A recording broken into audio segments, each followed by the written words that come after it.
haunt me, and I'll administer spiritual warfare. But while I'm administering spiritual warfare, they're wearing the face of my relatives. So I just want you, I said that to say that they show up. People see all different types of visions of them. And sometimes they show up as these animated type ordeals. Sometimes they show up looking like aliens. Sometimes they show up looking, a man looking like a woman.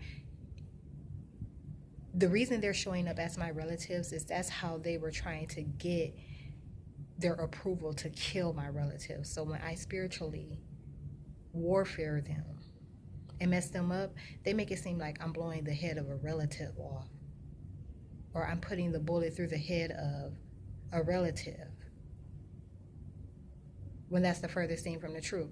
Now, for some of you, you're going to say, that sounds a bit bizarre. How could they possibly? It's no different than the apps that you have out, than they have out, but way more advanced than that, because there's apps out where you can put your face,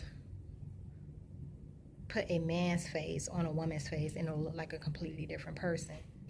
They're doing an overlay of my relatives so that when I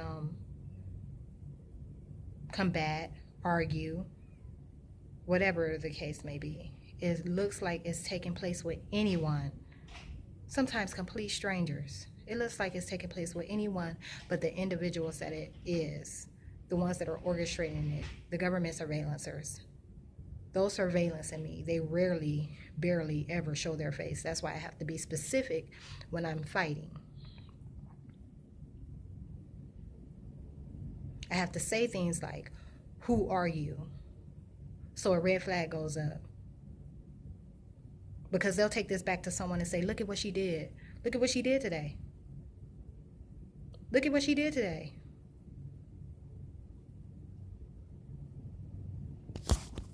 But when I say keywords like that, a red flag goes up. And they're like, why would they be asking that? Or either I'll say something like, you better be wearing your own face. That's another red flag. They know they can. It keeps them from being able to use the footage. It's like canceling it all out.